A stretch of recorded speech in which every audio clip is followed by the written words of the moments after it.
नमस्कार, आप सभी का स्वागत करती हूँ भारत 24 पर। मैं हूं आपके साथ पूर्णिमा मिश्रा और वक्त है दहाड़ का।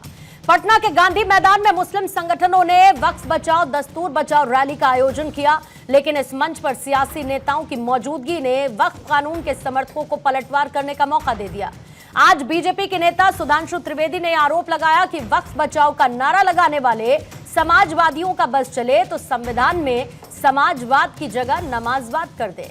यह हमला सिर्फ आरजेडी नेता तेजस्वी यादव पर नहीं था, बल्कि समाजवादी पार्टी के अध्यक्ष अखिलेश यादव पर भी था, क्योंकि उन्होंने इटावा में कथावाचक के समर्थन में धीरेन्द्र शास्त्री की फीस को बहाना बनाकर सवाल खड़े किए।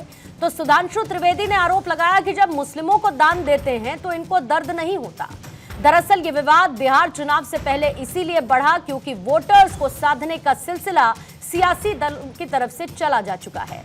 विपक्षी दल जहां पर वक्फ कानून के विरोध में हुई रैली के बहाने शक्ति प्रदर्शन करने की कोशिश करते दिखे, तो बीजेपी ने विपक्ष को मुस्लिम तुष्टीकरण को मोहरा बताकर हमला बोल दिया है। आज इसी पर दहाड़ में करेंगे चर्चा, लेकिन उससे पहले आए बयान आपको सुनवाते हैं और फिर उसके बाद मेहमानों से आपका तारुफ करवाऊंगा। ये एनडीए भाजपा की सरकार जाने वाली है। गरीब आवाम की सरकार बनेगी तो इस बिल को, इस कानून को बिहार राज्य जो है कूड़े के दाग में फेंकने का काम करेगा। बिहार में किसी भी कीमत पे इस कानून को हम लोग लागू नहीं होने देंगे। ये राजद और सपा का समाजवाद कतई समाजवाद नहीं कहा जा सकता, जिसे आजकल सोशल मीडिया में इस प्रकार का एक वर्ड यूज होता है कि नमाजवाद कहा जाए तो अतिशयोक्ति न होगी। जहां तक इस्लाम धर्म के, इस्लामी अकीदे के मुकद्दस रवायतों का सवाल है तो बहुत साफ कहना चाहता हूं, कुरान में वक्फ नाम का कोई वर्ड नहीं है। कई कथावाचक हैं जो 50 लाख रुपए लेते हैं। कोई किसी की हैसियत है कि धीरेन्द्र शास्त्री को बुला ले अपने घर कथा के लिए? कोई अंडर टेबल लेगा वो बाबा पैसे? आप पता करवा लीजिए, अंडर टेबल नहीं लेते हैं वो धीरेन्द्र शास्त्री क्या? इनको माइनॉरिटी से भी मतलब नहीं है। इन समाजवादियों को पहले तौलना है सियासत के तराजू पे कि कौन सी माइनॉरिटी। कांग्रेस को तौलना है सियासत के तराजू पे कि कौन सी माइनॉरिटी का वोट बैंक हल्का नजर आ रहा है और किसका भारी नजर आ रहा है। तब मुल्ला मौलवियों के आगे नतमस्तक होके समाजवाद को मुल्ला मौलवियों के आगे नतमस्तक होने वाले नमाजवाद में कन्वर्ट कर देना है।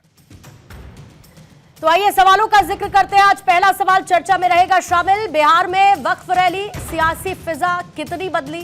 जाति की लड़ाई मौलवी दक्षिणा तक क्यों आई? वक्फ का विरोध, जलसे के बहाने शक्ति प्रदर्शन, शरिया का शोर, बिहार में किसका चलेगा जोर? वोटों के ध्रुवीकरण का दंगल, किसका होगा मंगल? हमारे साथ बीजेपी के प्रवक्ता आरपी सिंह साहब अब से थोड़ी देर बाद जुड़ेंगे। ईशान त्यागी कांग्रेस के प्रवक्ता स्टूडियो में हमारे साथ मौजूद हैं। कपिल श्रीवास्तव समाजवादी पार्टी के प्रवक्ता चर्चा में शामिल हैं। हाफिज गुलाम सरवर हमारे साथ इस वक्त मौजूद हैं। साथ ही रमनीश वत्स जी राजनीतिक विश्लेषक के तौर पर हमारे साथ चर्चा में मौजूद हैं। आप सभी मेहमानों का बहुत बहुत स्वागत करती हूँ। थोड़ी देर में जेडीयू के नेता मयांक सिन्हा भी हमारे साथ जुड़ेंगे और साथ ही आरजेडी का भी पक्ष हम समझने की कोशिश करेंगे। लेकिन शुरुआत इस वक्त सबसे पहले कपिल जी आप ही के साथ करना चाहती हूँ। जो कुछ भी बयान बीजेपी की तरफ से आया और पटना में हुई रैली के बाद जिसमें वक्फ बचाओ दस्तूर बचाओ रैली का आयोजन किया गया, क्या आप भी मानते हैं, जैसा कि बीजेपी ने आरोप लगाया, कि इस समाजवाद की आड़ में मुस्लिम तुष्टीकरण को हवा देने की कोशिश है?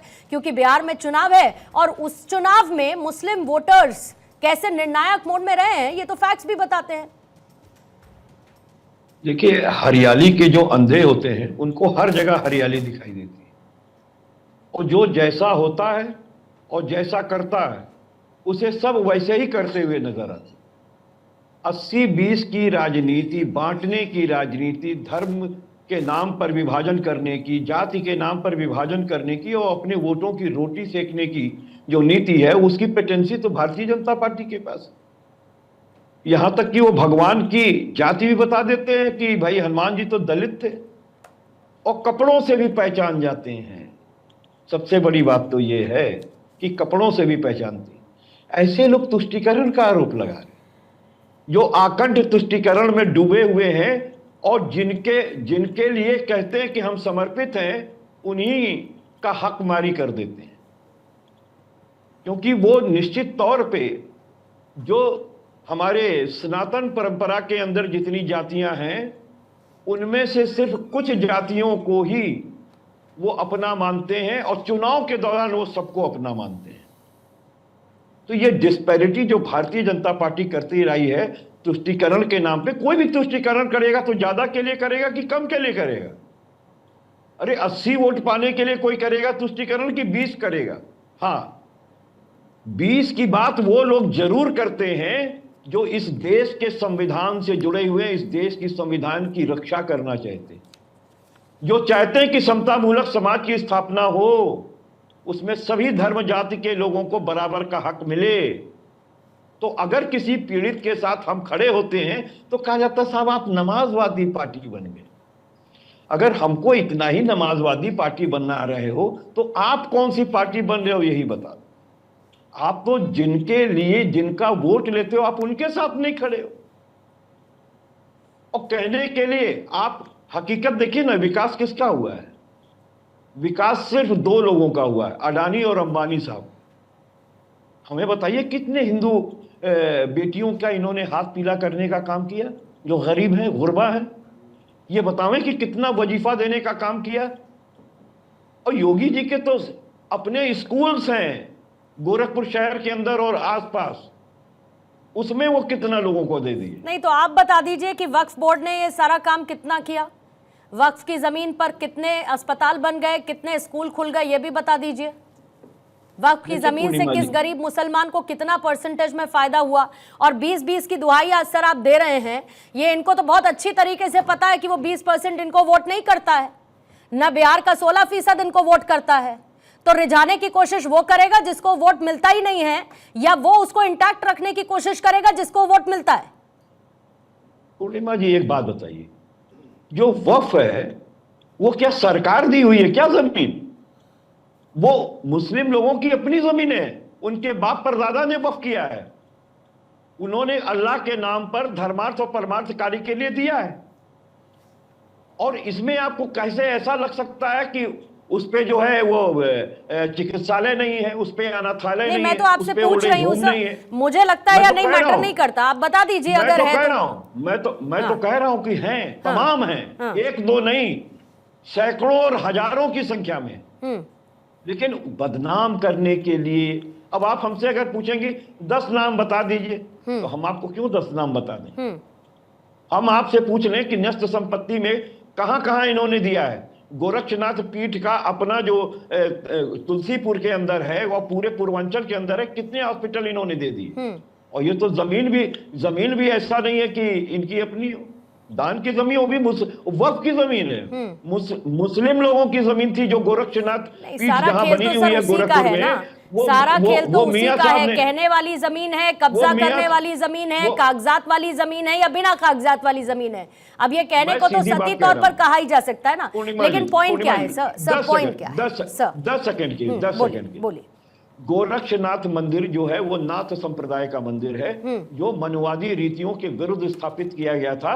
और इसमें ब्राह्मण के अलावा अन्य जाति और यहां तक कि मुस्लिम धर्म के भी संत हुए हैं, जो नाथ संप्रदाय के। गोरक्षनाथ मंदिर को, मंदिर के लिए जमीन मियां साहब के पूर्वजों ने दिया था, दान किया था, जिसपे आज गोरक्षनाथ मंदिर है, जो उसके पीठाधीश्वर हैं योगी आदित्यनाथ। ये योगी आदित्यनाथ जी से पूछिए कि क्या गोरखनाथ मंदिर का कागज दिखा पाएंगे क्या? पूछिए उनसे कि मंदिर का कागज दिखाएंगे। अरे तमाम ऐसे मठ और मंदिर हैं जिनका कागज नहीं मौजूद है। देखिए इस नहीं तो मठ और मंदिरों के पास जितनी जमीन है, क्या उतनी जमीन वक्फ बोर्ड के पास है क्या सर? वक्फ बोर्ड और उनकी जमीन का कोई तुलना है क्या? नहीं कर सकते ना सर। ठीक है, जो सुखाधिकार अधिनियम बना हुआ है भारत के अंदर, वो सुखांदर अधिकार अधिनियम कहता है कि अगर 30 साल तक किसी भी लैंड पर निर्बाध रूप से अगर आप कोई कार्य करते चले आ रहे हैं तो वो उसकी हो जाती है।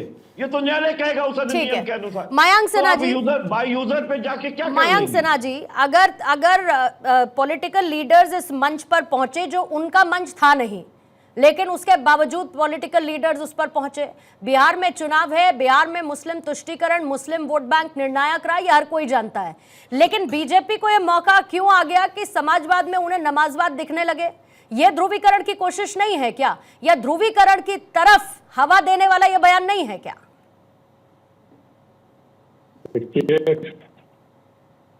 कौन ध्रुवीकरण कर रहा है, कौन नहीं कर रहा है, वो आपके सामने है सब कुछ। और मयंक जी, आपका ऑडियो क्लियर नहीं है सर। मयंक जी, एक बार फिर से मैं आपको कनेक्ट करती हूँ। आरपी सिंह साहब जैसे ही जुड़ेंगे मुझे फौरन बताएंगे। उससे पहले हाफिज गुलाम सरवर साहब, जो कपिल श्रीवास्तव ने, मैं इसके कोर में जाना चाहती हूँ। ये मंच सियासी नेताओं का तो मंच था नहीं, फिर भी इस पे सियासी नेता यहां पर पहुंचे। वक्फ के नाम पर जो बातें यहां पर की गई, उसके बाद बीजेपी का ये कहना कि ये देश शरिया से नहीं चलेगा, इनका बस चले तो ये शरिया लागू कर दे, देश तो संविधान से चलने वाला है। इनका असली चेहरा यही है कि शरिया लाओ। क्या मतलब है इस तरीके के बयानों को चुनाव से पहले हवा देने का, और इसका सियासी फायदा उठाने की ज्यादा कोशिश में कौन है?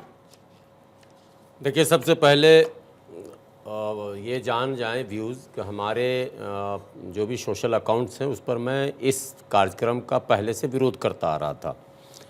और विरोध इसलिए कर रहा था कि मुझे ये पता था कि 2018 में भी एक इसी तरह की रैली उसी गांधी मैदान में की गई थी। तब वो जेडीयू प्रायोजित था या आरजेडी प्रायोजित था। मैं मुस्लिम संगठनों से बार बार विनती करता हूँ कि ये देश लोकतंत्र है, इसमें संविधान है, आप अपनी लड़ाई लड़िए, आप अपनी आवाज़ उठाइए। अगर केंद्र सरकार ने, राज्य सरकार ने कोई ऐसे निर्णय लिए हैं जिससे आपका हित प्रभावित होता है तो आपको संविधान अधिकार देता है, आप बुलंद होकर अपनी आवाज़ लगाइए। लेकिन अगर पॉलिटिक्स का कॉकटेल करेंगे मंच पर, अब ये प्रोटेस्ट कल का जो था, अगर कोई सवाल करे कि ये था किसका, अगर इमारत शरिया ने इसका आयोजन किया था या मुस्लिम संगठनों ने किया था, तो फिर इसमें तमाम जो पॉलिटिकल लीडर्स उत्तर प्रदेश के, दिल्ली के, अन्य राज्यों से भी गए हुए थे। सब तस्वीरें आपके सामने हैं। और बिहार के प्रमुख विपक्षी पार्टी के नेता तेजस्वी जी गए हुए थे। तो अब सवाल जनता खुद पूछ रही, मुसलमान भी, मुसलमानों का एक तबका है, बड़ी आबादी है, आप तो सोशल मीडिया पर देखेंगे बहस चली हुई है कि आखिर ये आयोजन कौन करा। चंदा मुसलमानों ने दिया, भीड़ मुसलमानों ने जमा की, तमाम मस्जिदों में ऐलानात हुए, तमाम जगह से, फिर आपने इन पॉलिटिकल लीडर को क्यों लाया? अगर पॉलिटिकल लीडर को भी लगता है कि वक्फ बिल गलत है, इससे मुसलमानों के हित प्रभावित होते, तो उनको अपने बैनर के नीचे सरकार के इस फैसले के विरोध में रैली करनी चाहिए थी। आरजेडी की रैली होती, जरा हम लोग भी देखते कि आरजेडी कितना विरोध करता है। कांग्रेस की रैली होती, वो और उनके सहयोगी थे जो कल सब दिख रहे थे, उनकी रैली होती। ये तो भीड़ हमारी, पैसा हमारा, मंच हमारा, नाम हमारा, और सब आकर अपनी बात कह के चले गए। अर्थात इसको यूं कहिए कि इन्होंने अपना चुनाव प्रचार मुसलमानों के बीच कर दिया। भारतीय जनता पार्टी को मुद्दा मिल गया। जिस ध्रुवीकरण का आरोप हम भाजपा पर लगा रहे हैं, उस ध्रुवीकरण को यहां बल मिला है। और मैंने शुरू से यह बात कही है, और हमारा समर्थन उसी दल को हमेशा रहता है जो पोलराइजेशन ना हो इसकी कोशिश में लगा रहता।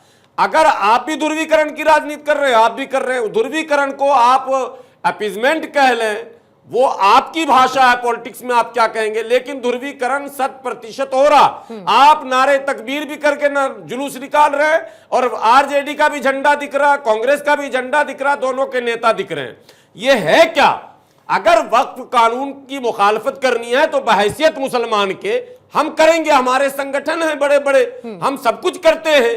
और आप करते हैं तो आप करें, आपकी पार्टी है, आप कॉकटेल आप क्यों करते हैं? इसका मतलब है कि 2018 में भाजपा थी 56 चुनाव, ये रैली हुई थी दीन बचाओ रैली, पूर्णिमा जी, उसी गांधी मैदान में। दीन बचाओ रैली के बाद चुनाव हुआ 2020 में, भाजपा हो गई 74, और अब फिर इन्होंने रैली की है, भाजपा हो जाएगी 110, खेल हो जाएगा बस। वहां भी कोई योगी जी जैसे एक नेता आएंगे, मुल्ला जी को सीधा कर देंगे। मुल्ला जी समझ ही नहीं पा रहे हैं। अरे भाई, तेजस्वी जी को अपनी राजनीति करने दीजिए ना आप। वो अपने संगठन के लोग, अपने विधायक को, अपने सांसद को, अपने प्रमुख को बुलाएं और बोले भाई गांधी मैदान भरो, वक्त के खिलाफ हम लड़ेंगे। तो आप साफ छुपते भी नहीं, सामने आते भी नहीं, और ये जो चिलमन से लगे बैठे हैं, इनसे मैं पूछता हूं कि आप हमारे टोपी और हमारे सर पर कब तक खेलोगे चुनाव में? और न चाहकर भी इनडायरेक्टली इस सेकुलर पार्टियों ने ही सांप्रदायिक वातावरण बनाने का काम किया है, न चाहकर भी। मैं इनके नियत पर शक नहीं कर रहा हूं कि मौलाना गलत थे या अमीर शरीयत ने गलत किया, लेकिन अमीर शरीयत की ये चूक है कि उनके नेतृत्व में करोड़ों रुपया मुसलमान चंदा दे, भीड़ मुसलमान लगाए, धूप में मुसलमान खड़ा हो, एक्सीडेंट, गाड़ियां 3-4 खबरें आप लोग को मिली कि नहीं मिली, 5-6 एक्सीडेंट भी हुआ आने जाने में कल की रैली में। सब कुछ कुर्बानी हम दें, लाभ मिले तेजस्वी यादव जी को, हमें कुछ न मिला। एक बात बार बार भाषण में कह रहे हैं, वही चीज ममता बनर्जी कह रही, वही चीज अखिलेश जी कह रहे हैं, मैं लागू होने नहीं दूंगा। मैं तो वकील साहब पूछता हूं श्रीवास्तव जी से कि केंद्र द्वारा बनाए गए कानून को क्या राज्य ये अधिकार रखता है कि वो लागू होने ना दे? ईशान, जो बात अभी अभी गुलाम सरवर साहब ने उठाई कि आखिर कब तक आप मुसलमानों के नाम पर या उनके सिर पर सवार होकर चुनावी फायदा उठाने की कोशिश करेंगे, और सबसे बड़ी बात कि आखिर आप लोग किस अधिकार से कहते हैं हम लागू नहीं होने देंगे? मतलब पॉलिटिकल माइलेज हमको चाहिए, रैली का आयोजन कोई और करे और वहां से खड़े होके क्योंकि बिहार में चुनाव है हम ये सियासी संदेश दे दें कि हम मुसलमानों के साथ हैं।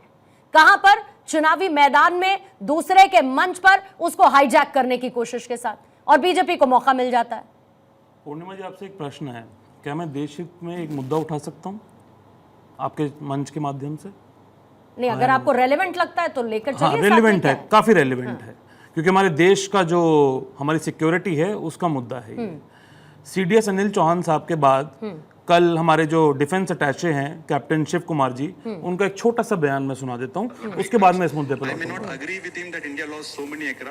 But I do agree that we did lose some aircraft, and that happened only because of the constraint given by the political leadership to not attack the military establishment or their air defenses. But after the loss, we changed. तो ये कह रहे हैं कि जब operation सिंदूर हुआ था, उस समय जब हमारी देश की सेना पाकिस्तान के आतंकी हमलों पे आतंकी ठिकानों पे हमला करने का काम करने जा रही थी, उस समय हमारे कुछ जो डिफेंस के जेट्स थे वो गिरे, और ये नेता प्रतिपक्ष राहुल गांधी जी ने सवाल उठाया था।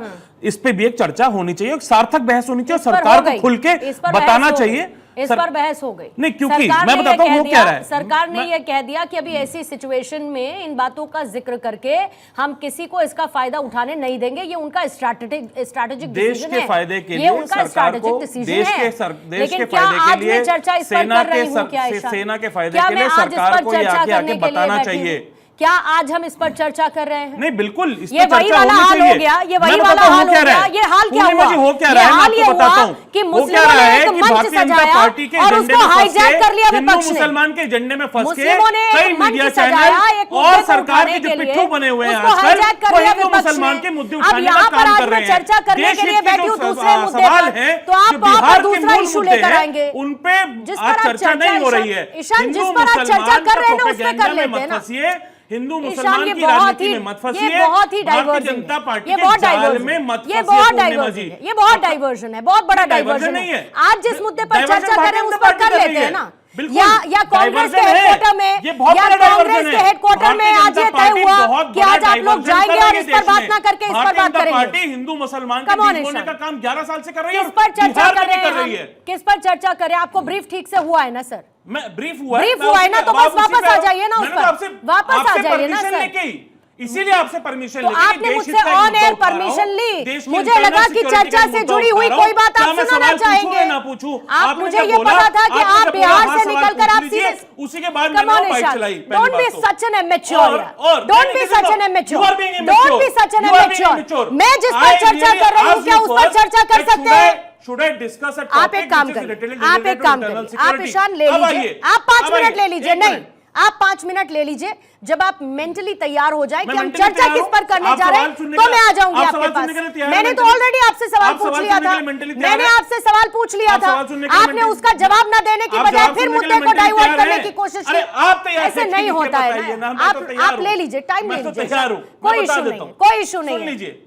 ये जो मुद्दे पर है भारतीय जनता पार्टी का, ये हिंदू मुसलमान का मुद्दा, ये इनकी स्ट्रैटेजी क्लियर है बिहार चुनाव को लेके कि हम हिंदू मुसलमान की राजनीति करेंगे, हम ध्रुवीकरण की राजनीति करेंगे, हम धार्मिक विद्वेष फैलाने की राजनीति बिहार में करेंगे। जिस तरह से पूरी भारतीय जनता पार्टी की परिपाटी पिछले 11 सालों में रही है, जहां जहां चुनाव हुए हैं वहां वहां हिंदू मुसलमान के जो मुद्दा है वो उठाने का काम भारतीय जनता पार्टी ने। आपके बीच में नहीं बोला, आपके बीच में नहीं बोला था मौलाना साहब, आपके बीच में नहीं बोला था मौलाना साहब, आपके बीच में नहीं बोला, आपके बीच में बोला था, आपके बीच में बोला था, आपके बीच में बोला था। आप शांत रहिए, आप शांत रहिए, आप शांत रहिए, आप शांत रहिए।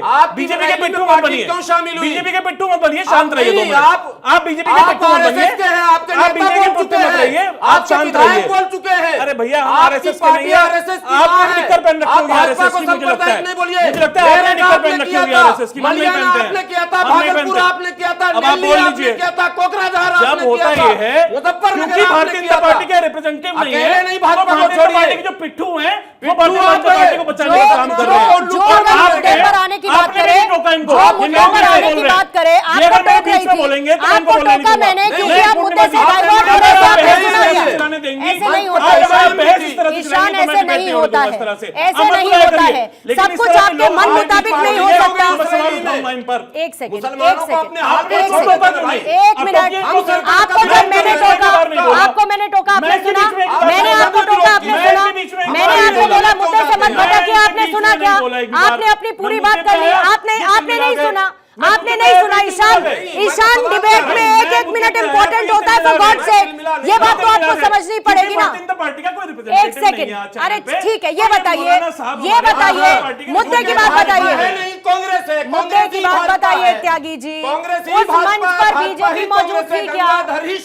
उस मुद्दे पर, उस मंच पर बीजेपी मौजूद थी क्या? कौन था उस मुद्दे पर? कौन मौजूद था? मुझे उस मंच पर कौन मौजूद था ये बताइए। बीजेपी थी क्या? बीजेपी थी क्या? बीजेपी थी क्या? ने जो आज प्रेस कॉन्फ्रेंस करी है, बीजेपी उस मंच पर थी क्या? मैं जवाब दे दूं, आप हाँ या ना? एक ही सवाल पूछते, हाँ या ना? आप जवाब दे दीजिए, मैं आगे बढ़ जाऊंगी। आप जवाब दे दीजिए, मैं आगे बढ़ जाऊंगी। भाई मैं जवाब दे रहा हूं, आप जवाब दे दीजिए। बीजेपी मंच पर थी क्या? बिहार के जितने भी ज्वलंत मुद्दे हैं, बिहार के जितने भी मूल मुद्दे हैं, बिहार के गरीबों से जो जुड़े हुए मूल मुद्दे हैं, बिहार के युवाओं के पलायन से जो जुड़े हुए मुद्दे हैं, बिहार में बेरोजगारी के जो मुद्दे हैं, उनसे भटकाने का काम भारतीय जनता पार्टी कर रही है और इसी हिंदू मुसलमान की राजनीति के पीछे कर रही है। और इन्हीं के लिए मैं 2 लाइनें बोल देना चाहता हूं। तुम क्या बनाने चले थे, क्या बना बैठे? कहीं मंदिर बना बैठे, कहीं मस्जिद बना बैठे।